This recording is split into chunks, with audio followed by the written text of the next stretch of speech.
Assalamualaikum warahmatullahi wabarakatuh. Perkenalkan, kami dari kelompok 5 yang beranggotakan Septi Khairun Nisa, Nurlailatul Badriah, dan Rizma Yulia Cahyanti. Di sini kami akan mempresentasikan sebuah materi yang berjudul Pancasila dalam konteks ketatanegaraan Republik Indonesia. Yang pertama, hubungan antara lembaga negara.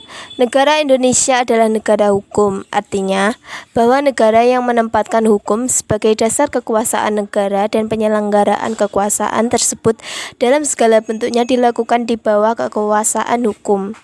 Sifat dari negara hukum hanya dapat ditunjukkan apabila alat-alat perlengkapan negara, yaitu lembaga-lembaga negara, bertindak menurut dan terikat kepada aturan-aturan yang telah ditetapkan.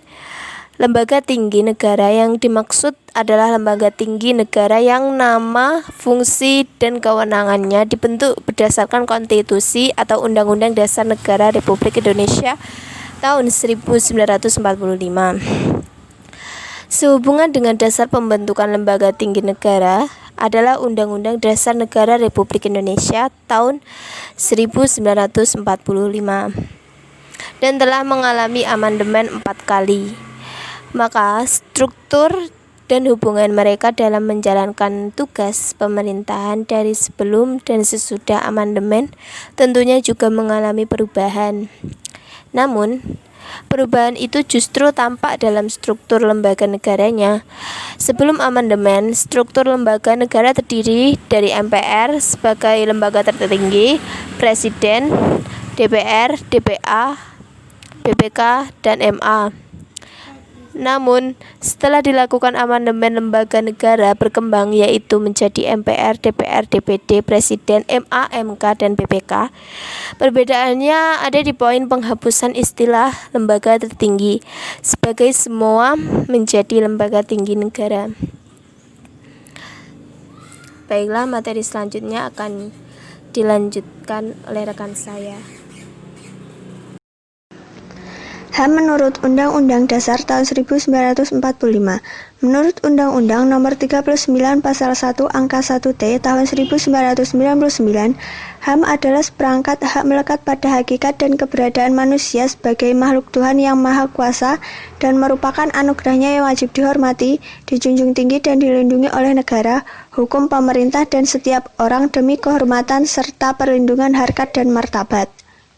Berdasarkan pada tujuan negara sebagai terkandung dalam Undang-Undang Dasar tahun 1945 tersebut, negara Indonesia menjamin dan melindungi hak-hak asasi manusia pada warganya. Dalam perjalanan sejarah kenegaraan Indonesia, pelaksanaan perlindungan terhadap hak asasi manusia di Indonesia mengalami kemajuan. Antara lain sejak kekuasaan rezim Soeharto telah dibentuk Komnas HAM, walaupun pelaksanaannya belum optimal.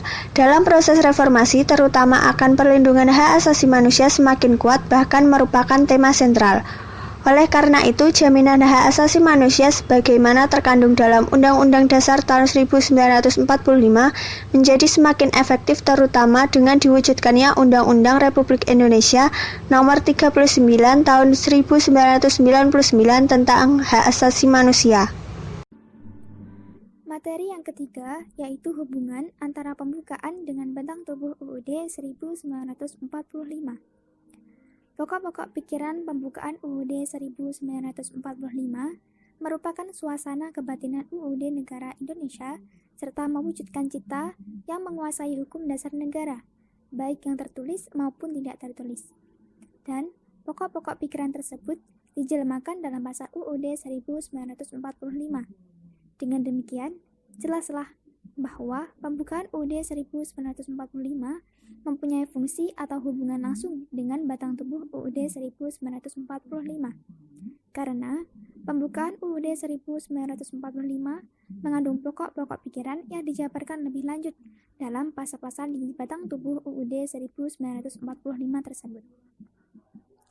Batang tubuh UUD 1945 terdiri dari rangkaian pasal-pasal yang merupakan perwujudan dari pokok-pokok pikiran yang terkandung dalam pembukaan UUD 1945, yang antara lain Persatuan Indonesia, keadilan sosial, kedaulatan rakyat berdasar atas kerakyatan dan pemusyawaratan atau perwakilan, dan ketuhanan yang Maha Esa menurut dasar kemanusiaan yang adil dan beradab.